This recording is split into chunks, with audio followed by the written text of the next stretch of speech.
prácticamente en el inicio del último mes de trabajo hábil de este periodo de sesiones. Durante el mes de abril se culminará buena parte del trabajo que se ha venido realizando a lo largo de este periodo. Es la recta final de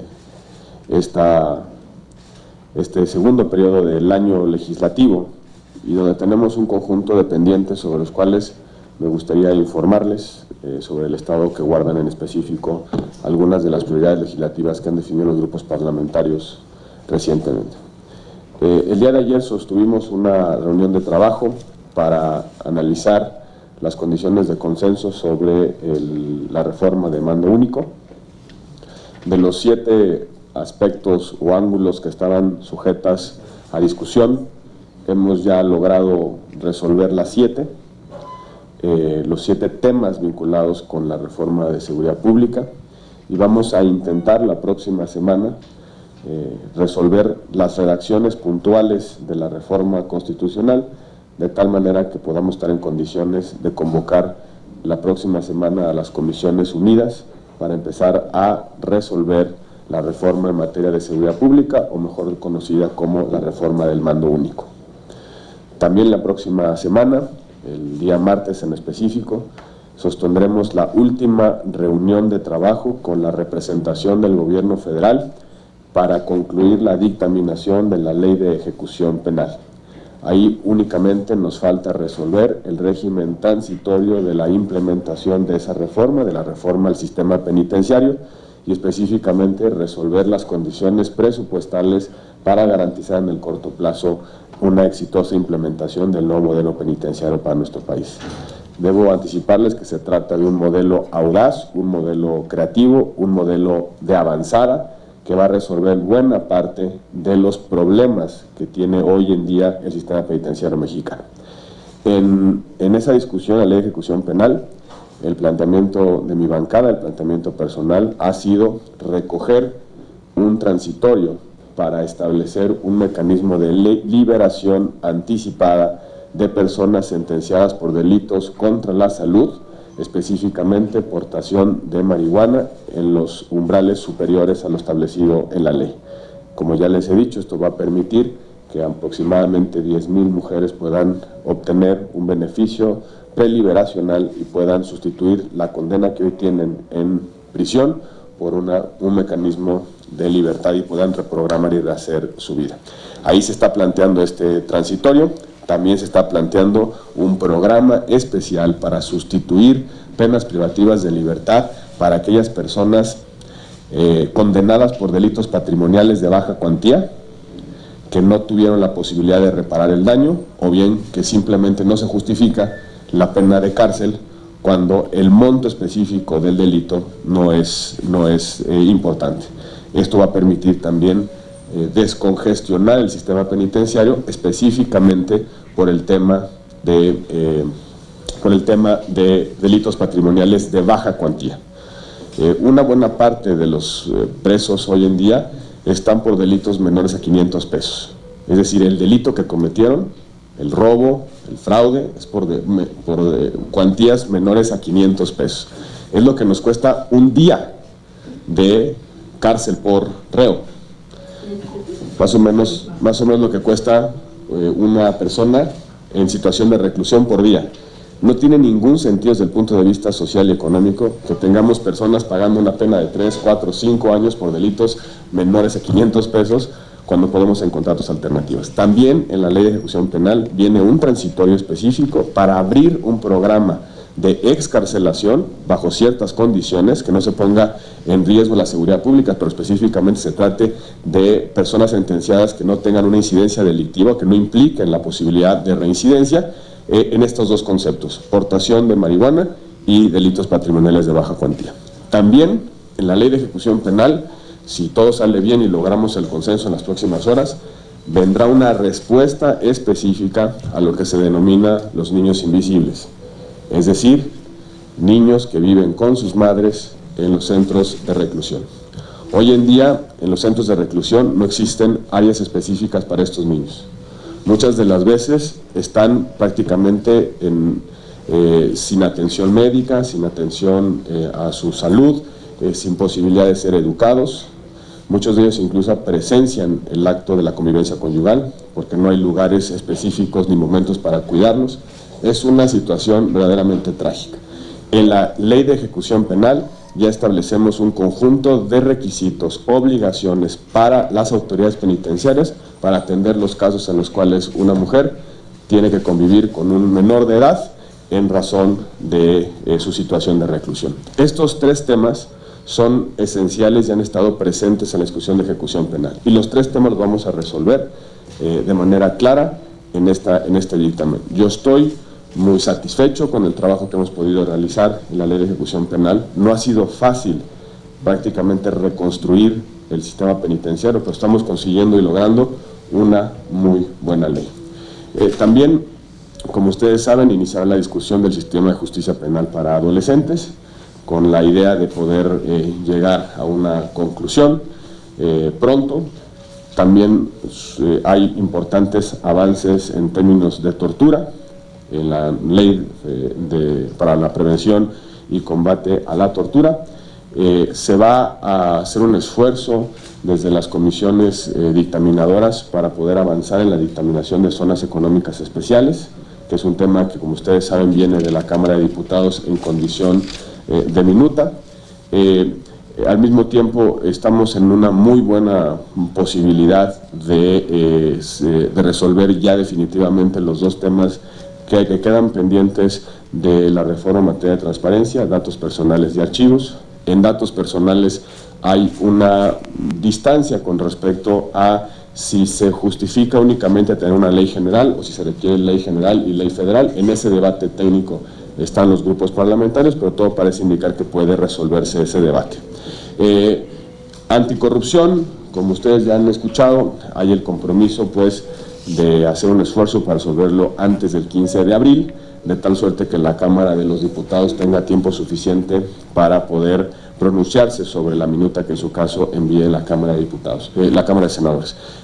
Ya hay una definición por parte de las comisiones dictaminadoras de empezar a trabajar sobre la base de un proyecto. Entiendo que grupos parlamentarios ya están haciendo sus observaciones con respecto a ese anteproyecto de dictamen y en consecuencia se ve como probable la celebración de reuniones de dictaminación en el caso del sistema de anticorrupción. Yo creo que estas semanas serán muy intensas de trabajo, serán semanas cruciales para poder resolver los temas pendientes, los temas que son prioritarios y darle a nuestro país los resultados que nos está demandando. Hay reformas que están en ciernes que son de un calado importante, como por ejemplo anticorrupción, mando único, zonas económicas especiales, torturas que ya he detallado, pero sobre todo que estamos haciendo esfuerzos verdaderamente creativos e intensos para lograr buenas políticas públicas desde el Senado de la República. Quería hacerles este balance de cómo se antoja el inicio del último mes del periodo de sesiones, con la idea también de que conforme vayamos avanzando en los días, sigamos evaluando qué falta o qué podemos ir construyendo de cara al cierre de este periodo. Estoy a sus órdenes para cualquier comentario. Presidente, para estos temas y otros, está una lista y es Andrea Becerril, la primera, por favor. Senador, sobre la agenda, ¿cómo resolvieron en el caso de mando único las diferencias que había con la iniciativa del presidente Peña? ¿Cómo quedaría eso? Si tuviera usted, no sé si tenga también estadísticas, datos de cuántas personas se beneficiarían, los que cometieron delitos de patrimoniales de baja cuantía, cuántos más o menos podrían liberarse y cuántos niños. Y en el caso de anticorrupción, sí daría tiempo a que los diputados, a que la sacaran antes del 15 de abril para que los diputados puedan aprobarla, porque el senador Escudero dice que le es difícil que la Cámara con 15 días pudiera sacar un tema tan complicado. Y quisiera preguntarle de otro tema, que es este asunto del suplente de la senadora Mónica Arriola, porque hoy el suplente, el señor Cárdenas Fonseca, me llaman de un escrito quejándose, un boletín, quejándose de que le están violando sus derechos, porque ayer estuvo todo el día y finalmente no rindió protesta. ¿Qué va a hacer el Senado? ¿Esperar hasta que el Tribunal Electoral decida en torno al juicio que interpuso otra señora que quiere quedarse con la senaduría? Eso fundamentalmente. Gracias.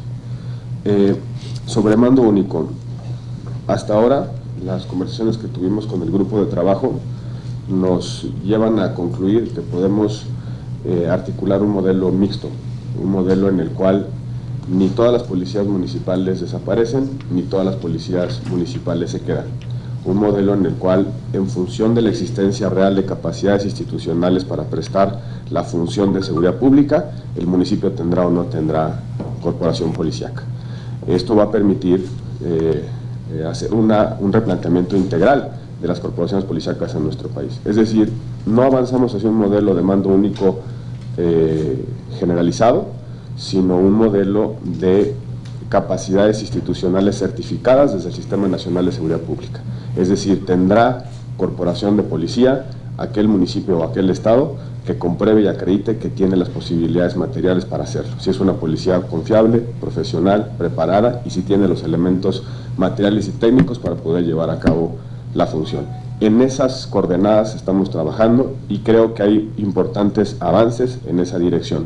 Vamos a intentar, al inicio de la próxima semana, ya sobre la base de redacciones específicas, evaluar si estamos en condiciones de llevar al Pleno ya un dictamen. Por lo que alcanzo a advertir de la reunión del día de ayer, hay consensos suficientes para poder construir un consenso constitucional en materia de seguridad pública.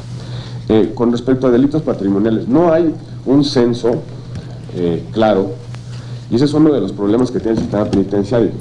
Sabemos más o menos cuántos reos hay en el país a nivel local y a nivel federal, pero no tenemos una radiografía exacta de cuáles son los delitos que cometieron, cuánto tiempo llevan, entre otras razones porque no hay sistemas de información confiables sobre el sistema penitenciario mexicano. Una de las obligaciones que se derivan de esta nueva ley es la construcción de un censo, de un sistema de información para que todos sepamos quiénes están en situación de reclusión, ya sea en prisión preventiva o bien purgando una pena. Sin embargo, por algunas encuestas, calculamos que aproximadamente un tercio de la población penitenciaria está por delitos patrimoniales. En ese universo, aproximadamente unos 120,000 sentenciados, en ese universo tenemos que encontrar cuáles son delitos patrimoniales de baja cuantía. Pero si lográramos sacar a 100 personas de la cárcel, es un avance importante. ¿Por qué? No solamente porque implica disminución de costos de operación de los centros penitenciarios, sino también porque permite resolver el costo social de tener una persona privada de su libertad que está abandonando su familia, que no tiene la posibilidad de sacarla adelante y que incluso no puede llevar a cabo un plan de vida. En otros países, las reformas al sistema penitenciario ha venido acompañada de un programa específico de preliberación. Es decir, se evalúa quién debe estar en la cárcel y en función de eso empieza una nueva era de política penitenciaria. Es lo que estamos haciendo. Y lo que queremos hacer es sustitución de penas privativas de libertad en dos casos: delitos contra la salud de bajo impacto y delitos patrimoniales de baja cuantía. Anticorrupción, sí, en efecto parece que 15 días van a ser muy estrechos para que la Cámara de Diputados se pueda pronunciar. Sin embargo, por conversaciones que he tenido con el presidente Zambrano, habrá la intención, habrá un esfuerzo de avanzar en esos 15 días. Ojalá la Cámara de Diputados logre consensos en esa materia, que logre recibir nuestra minuta y que puedan irla estudiando y que exista la posibilidad de llevarla al Pleno. De hecho, la vida orgánica del Congreso a partir de grupos parlamentarios debiera facilitar este tipo de discusiones. Si el grupo parlamentario del PAN en el Senado participa intensamente en la construcción del dictamen en el Senado, parecería que el grupo parlamentario del PAN, la Cámara de Diputados, está en condiciones de respaldar el trabajo de sus compañeros. Yo creo que los grupos parlamentarios tenemos que hacer un esfuerzo de ir dialogando con nuestros pares, con nuestros compañeros diputados, de tal suerte que cuando la minuta arribe a la Cámara de los Diputados, por lo menos los diputados sepan de qué se trata y cuáles son las principales aportaciones que cada grupo parlamentario hizo y dónde están los detalles específicos. Yo creo que si los grupos parlamentarios hacemos un esfuerzo de sensibilización con nuestros compañeros, estaremos en buenas condiciones para concluir en abril el pendiente constitucional de aprobar la ley anticorrupción.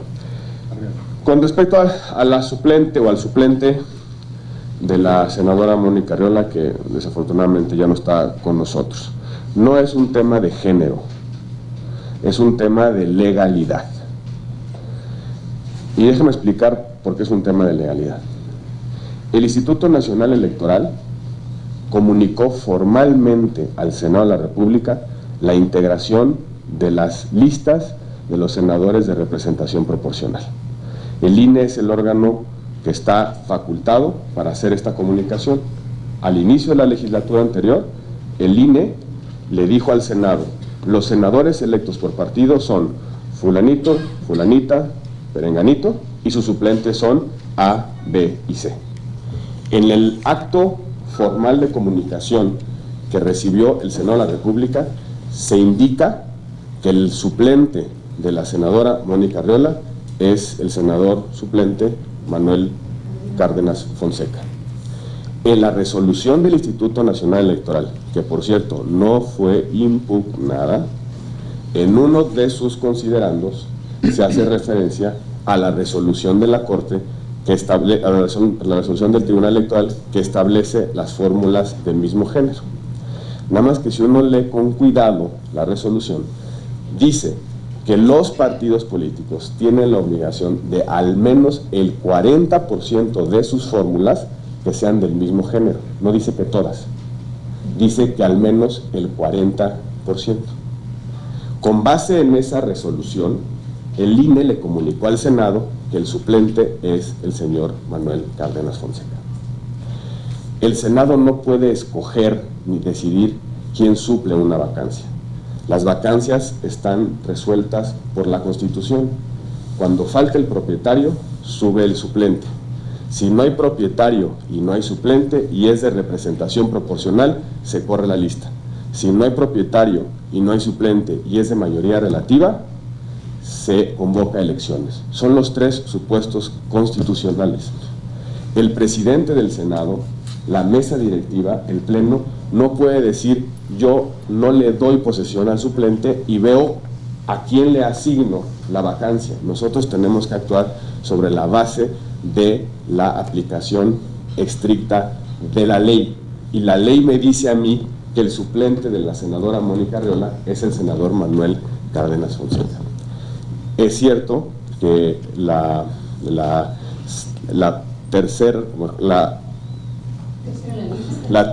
persona que está en tercer lugar de la lista de representación proporcional del Partido Nueva Alianza ha impugnado. Y entonces se me ha pedido que no le dé posesión al suplente hasta en tanto el Tribunal Electoral resuelva. Dos problemas jurídicos.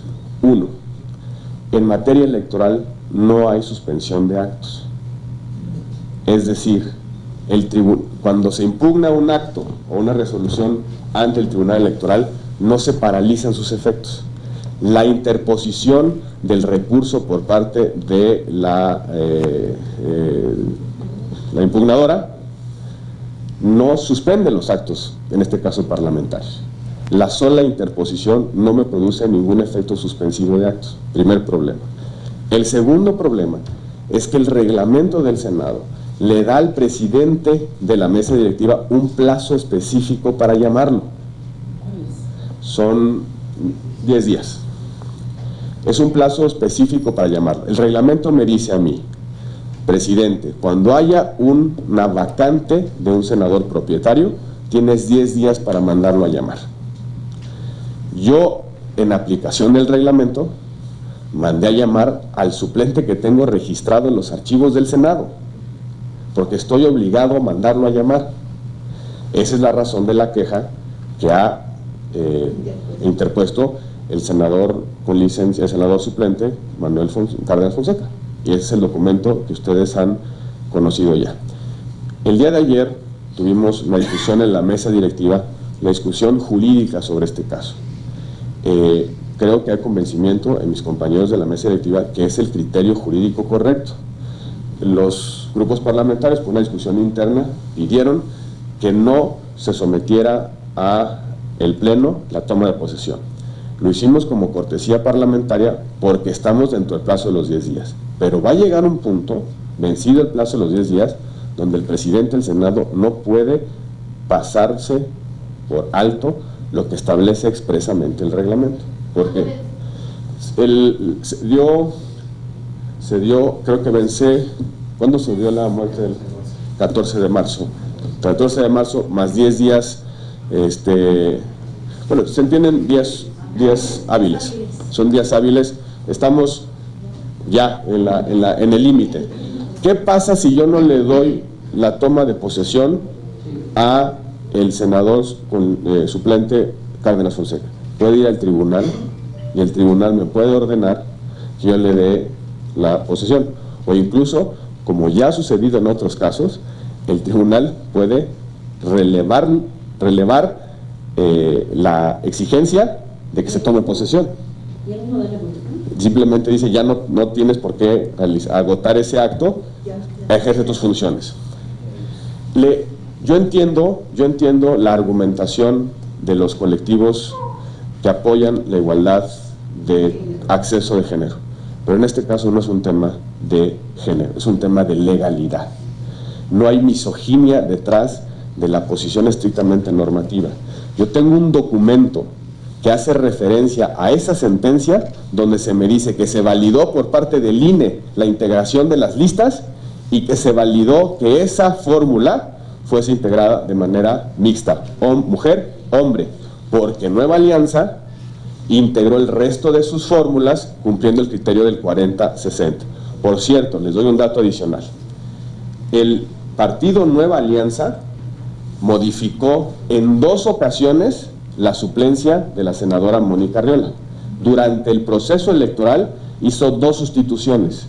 Las 2 sustituciones se aprobaron por el Pleno del Consejo General del INE. En ese caso era IFE. 2 hombres. En 2 momentos se cambió el suplente, hombre por hombre. Y no se impugnó en las 2 ocasiones. No se impugnó en la primera modificación, no se impugnó en la segunda modificación, no se impugnó cuando la senadora Mónica Arriola tomó protesta, se impugna ahora. El Tribunal Electoral tomará la determinación que corresponda. Si el tribunal me dice, la impugnante tiene razón, ahora sí que como en el fútbol, sale con el número 3, Manuel Cárdenas Fonseca, y entra con el número 4, la impugnante. Pero si no concede la razón, entonces se queda con el número 3, el señor Manuel Cárdenas Fonseca en el Senado. El hecho de tomarle la posesión no afecta en lo absoluto el juicio que ha planteado el impugnante. No tiene ninguna alteración en términos jurídicos, lo resolverá el tribunal. Pero lo que me están pidiendo a mí, que no le dé acceso al cargo, es rotunda, franca y absolutamente inconstitucional. Voy a intentar persuadir a mis compañeros de la mesa directiva de que ese es el criterio que tenemos que seguir. De lo contrario, plantearemos al Pleno la interpretación de la norma, de tal suerte que pues, quien esté en ejercicio de sus derechos, en este caso el senador con licencia, el senador suplente Cárdenas Fonseca, ejerza sus derechos ante el Tribunal Electoral. Esa es la reconstrucción del caso, y subrayo, no es un tema de paridad o de igualdad entre géneros, es un tema de estricta constitucionalidad y de la obligación que tiene el presidente del Senado de aplicar en sus términos la Constitución. ¿Podría ser hasta desacato también? Si el Tribunal Electoral le da la razón al senador con licencia, el senador suplente Cárdenas Fonseca, y yo no le doy la toma de posesión, es desacato un mandamiento judicial, cosa que no va a pasar, porque todavía no incursiono en la violación a la ley, espero.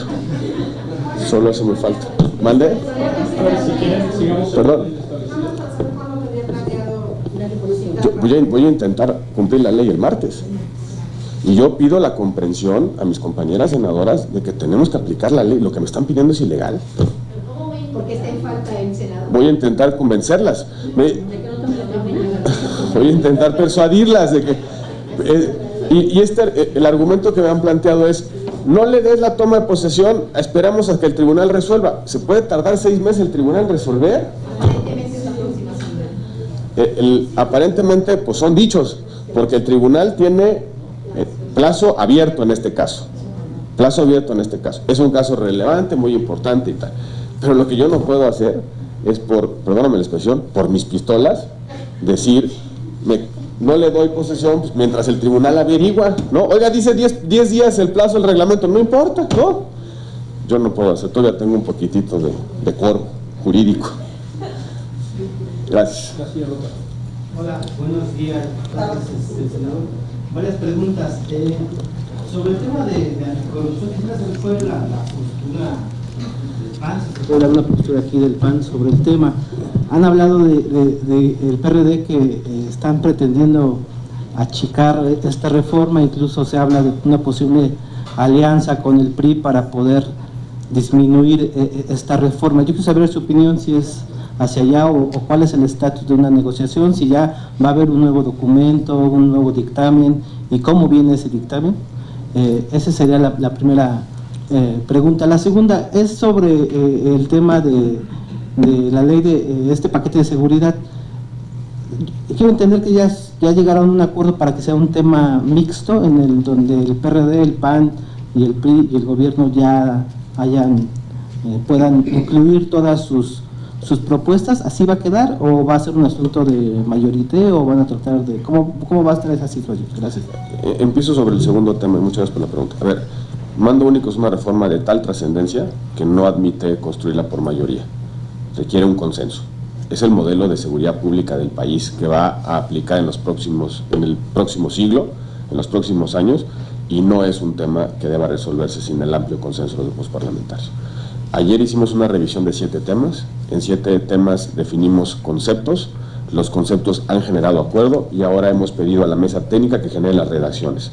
En la semana que entra, al inicio de la semana que entra, revisaremos redacciones y si estamos en condiciones de avanzar en el consenso, vamos a ir adelante. Estoy optimista de que lo vamos a lograr porque en la definición de los 7 conceptos principales de la reforma que hicimos el día de ayer, hay notable consenso en un modelo mixto, un modelo basado en capacidades y no en una norma que se aplique a rajatabla. Si un municipio, Querétaro, Tijuana, Monterrey, San Pedro, Mérida, tienen posibilidades de llevar a cabo la función de seguridad pública, que la hagan. Si no tiene Iguala, Acapulco, la posibilidad de hacerlo, otros van a realizar esa función, el Estado o la Federación. Es un modelo bastante sensato, es un modelo que simplemente exige al sistema evaluar permanentemente las capacidades institucionales existentes en materia de seguridad pública. Y creo que vamos bastante avanzados en ese concepto, o en esa lógica. Con respecto a anticorrupción, ustedes escucharon al presidente de mi partido el día de hoy, junto con los coordinadores parlamentarios.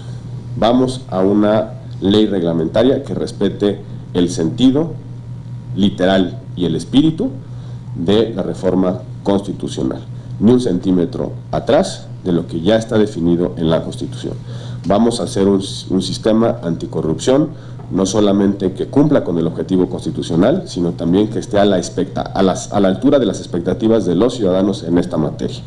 Precisamente por eso el grupo está preparando el conjunto de observaciones a los documentos que se han circulado hasta este momento para evitar cualquier tipo de riesgo de que la reforma constitucional se descafeíne en la reforma reglamentaria, en la ley reglamentaria. Ese es el compromiso de Acción Nacional y esa es la instrucción que han recibido los senadores y senadoras de Acción Nacional de nuestro Comité Ejecutivo Nacional.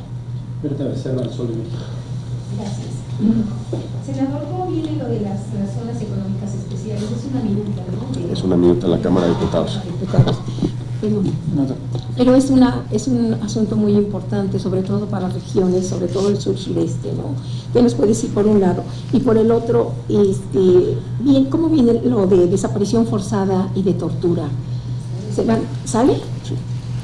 Empiezo por tortura de desaparición forzada de personas. Como ustedes saben, se realizaron los foros, ya tenemos importantes avances, conclusiones, hay un trabajo importante de los asesores de la mesa técnica y estamos muy cerca de una definición en ambas normas, desaparición forzada de personas y tortura. Son 2 de los temas que pueden salir en estas próximas semanas porque los modelos son muy coincidentes, porque existen ya aproximaciones claras entre los grupos parlamentarios y son de las normas que pueden tener condición de éxito en este periodo. Con respecto a zonas económicas, como ustedes saben, recibimos de la Cámara de Diputados una minuta respaldada por un amplio consenso en la Cámara de los Diputados, que ha tenido buena acogida en el Senado de la República, sobre todo porque es un mecanismo que detona crecimiento y desarrollo en ciertas regiones del país, sobre todo sur-sureste. ¿En qué consiste zonas económicas exclusivas o especiales? En modelos de régimen aduanero, fiscal, comercial especial, específico, preferente, para ahí alentar, incentivar que se instale infraestructura, que se construya infraestructura y que se instale industria. Y esto genera alrededor desarrollo, no solamente por los empleos directos e indirectos que estos modelos generan, sino también porque se detona la economía. Creo que lo que se está discutiendo ahora es cómo lograr el máximo aprovechamiento de las zonas económicas especiales en donde van a instalarse, donde se ha planteado su instalación, y sobre todo que cada zona económica tenga una vocación específica. ¿A qué se va a dedicar la zona económica especial del estado de Chiapas? A la agroindustria, a los mercados de Centroamérica, a los mercados del Pacífico, a los mercados de Estados Unidos. Hay que encontrarle a cada zona económica exclusiva o especial su nicho productivo, de tal manera que cumpla con el propósito de alentar y generar desarrollo. Perdón, me queda una duda. Con esta ley de ejecución penal se van a desfogar las cárceles que están de ese hacinamiento.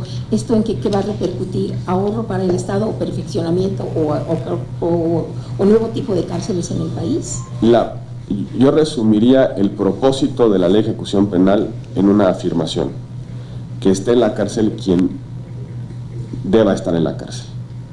A aquella persona que por la gravedad de su delito lo debamos de inhabilitar, socialmente hablando, en una situación de reclusión específica.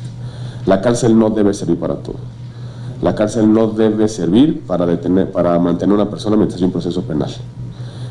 Sí, debe servir para evitar el riesgo de reincidencia, debe servir para inhabilitar, insisto, a una persona que ha cometido un delito, pero cuando la gravedad del delito así lo justifique, así lo amerite. Vamos a ponerle en la ley la posibilidad, por ejemplo, de que una persona, en lugar de estar en la cárcel, porte una pulsera electrónica para poderla monitorear. Eso nos sale más barato como país, pero también implica una mejor forma de aproximarnos al hecho de la delincuencia. Da muchas opciones a los jueces de ejecución de evaluar si la persona debe estar o no en prisión, de tal manera que la prisión sea excepcional y no la regla, y sobre todo que no sea la regla durante el proceso penal. El 50%, un poquito más, de las personas que están en situación de reclusión están sujetas a proceso.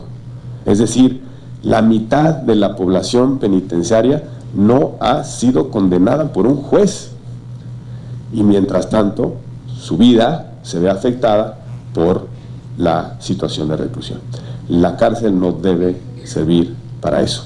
La cárcel debe servir para que una persona pague sus responsabilidades, pero también para tener la oportunidad de reprogramar su vida y de reinsertarse correctamente a la sociedad. Luis Carlos Rodríguez, por favor. Senador, brevemente, en este tema de las sobre la marihuana, ya es mucho foro, ya es más avanzado. El senador Rosa insiste en que sería ridículo no avanzar el tema del uso medicinal, pero del uso lúdico de la marihuana. Usted dice que usted va a hacer eso, que ya conoce el uso medicinal. ¿Qué va a pasar? Bien, yo creo que todavía hay tiempo, y es una buena noticia que el grupo parlamentario del PRD haya presentado una nueva iniciativa. Una iniciativa que me parece tiene bondades importantes. El apartado o el capítulo de prevención creo que es un apartado encomiable. Me preocupa el modelo que se plantea en la iniciativa, el modelo de los clubes. Una de las cosas que discutimos intensamente en los foros es que el modelo de clubes no está funcionando. Uruguay tiene uno. En España el modelo de clubes se ha ido modificando por resoluciones judiciales. ¿Por qué? Porque el modelo de clubes no permite la posibilidad plena del consumo. Si una persona quiere consumir, se tiene que inscribir al club de 20 personas. Tiene que ir a un lugar específico, interactuar con esa comunidad de consumidores y solo puede consumir ahí. ¿Saben qué ha sucedido, por ejemplo, con el valor de las propiedades inmobiliarias circundantes a los clubes? baja el precio. Saben que hay estudios que generan conclusiones de estigmatización de la sociedad, de estigmatización de consumidores. Nos lo platicaba uno de los expertos. En España, por ejemplo, los clubes, hay personas que están afuera de los clubes viendo quién entra y quién sale. El consumidor es identificable y corre el riesgo de la estigmatización. En España, por resoluciones judiciales, flexibilizaron el modelo de clubes y lo que permitieron es que la persona pueda ir a comprar la dosis y llevársela, no tener la obligación de consumirla ahí. O sea, el modelo de clubes, como está planteada la iniciativa del PRD, pues ya cambió en otros lados. No parece pues ese un modelo razonable para el país, por lo menos no desde mi perspectiva. Luego, la iniciativa plantea, la del PRD plantea el cambio de los umbrales de portación. Ustedes saben que hemos discutido si subimos el umbral de 5 gramos a 10, a 15 o a 26. Bueno, el PRD propone así se llama el modelo, una antropométrica, que también discutimos en los foros. No es un gramaje específico, sino es, en este caso, lo que quepa en las cuencas de las manos extendidas. Entonces, si usted tiene las manos grandes, va a tener mayor posibilidad de portación. Y si usted es de manos chiquitas, pues ya se fregó. El problema con la antropométrica es que es discrecional. Pues genera otro problema. Y lo que no me cabe, otra vez, el problema de la criminalización. Si seguimos manteniendo la idea de los umbrales como está, es decir, es lícito si tengo el umbral que me permite la ley y es ilícito si me paso, de cualquier manera hay respuesta penal, hay reacción penal. Si me paso del gramaje de 26 gramos, 27 gramos, entonces cometo un delito. Si se me desborda de las manos la cantidad de marihuana, cometo un delito. Ese es el problema del modelo de umbrales. No funciona ni por gramajes ni por antropométrica. No funciona. Lo que no funciona es que lo que esté fuera de los umbrales termine en prisión. Es lo que tenemos que resolver. Perdón, que nunca haya que nunca haya prisión como consecuencia de la aportación. De eso se trata el cambio regulatorio de fondo. En los foros se sugirió sacar todo el tema de drogas del Código Penal, no reformarlo. La iniciativa del PRD plantea la reforma al Código Penal. Hay que sacarlo del derecho penal y hay que llevarlo al derecho administrativo. Si me paso de la aportación, sanción económica o la obligación de ir a atender mi adicción. Soluciones administrativas que no impliquen derecho penal. Ese es el cambio regulatorio de fondo.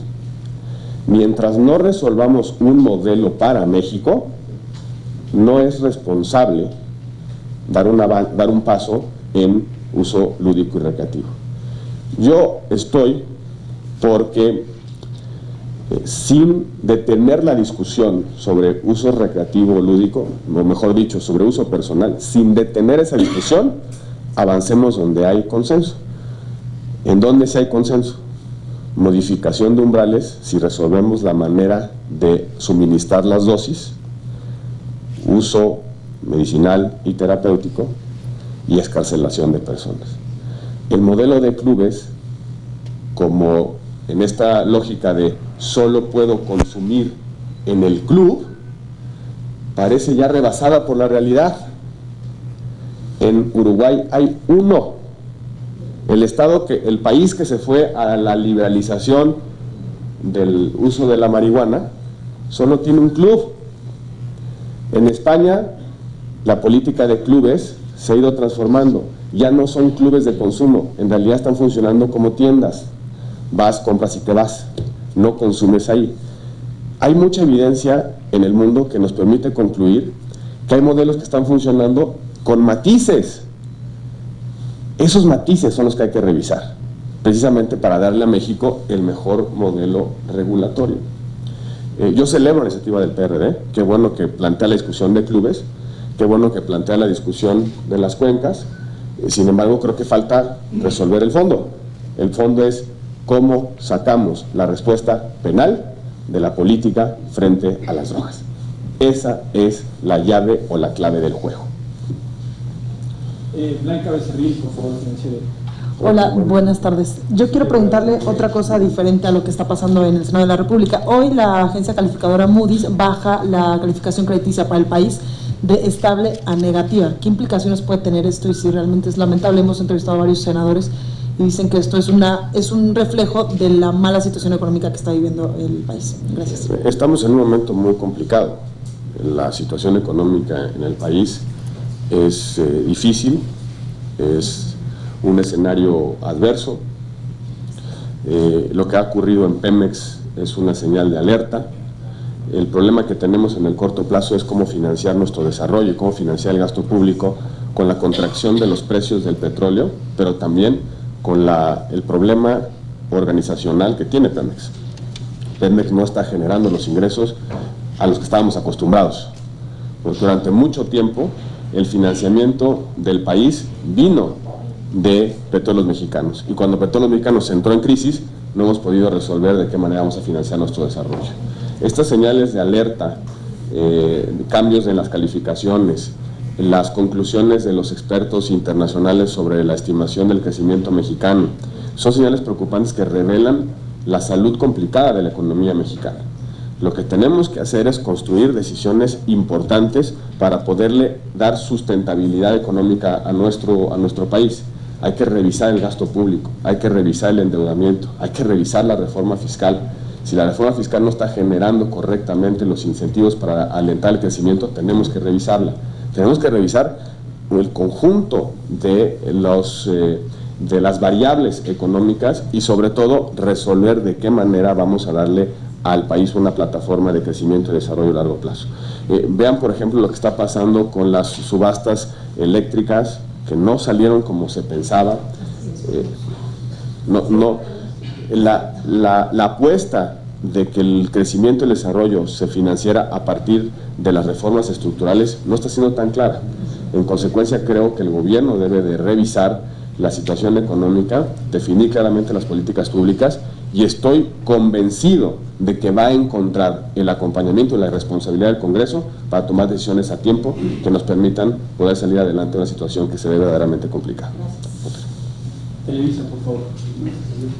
Ausente. Entonces, reforma. Senador, yo quiero preguntarte tu opinión sobre lo que publica hoy Bloomberg sobre este tema de espionaje durante la campaña de Peña Nieto. Tú que fuiste coordinador de la campaña de Josefina Vázquez Mota, si detectaron algo, si ya se había hecho una denuncia y cuál es la exigencia en este momento. Acabo de encontrar en ese reportaje la explicación de que se haya vaciado el Estadio Azul. Leí con mucho detalle el reportaje, un reportaje verdaderamente interesante, sobre todo por lo que revela, incluso por el testimonio directo de la persona supuestamente involucrada. Me quedo con la preocupación de los elementos de prueba en torno a esa participación en la campaña electoral. Yo no advertí en la campaña algo por ese estilo. No tengo evidencia directa, de haberla tenido lo hubiéramos denunciado. Me llama poderosamente la atención el reportaje, pero también me quedo con la preocupación de que le hace falta elementos para acreditar esos dichos, elementos materiales de prueba, evidencia mucho más contundente que simplemente la recreación de una supuesta participación en una estrategia de espionaje político. Me quedo con ese balance. Por un lado,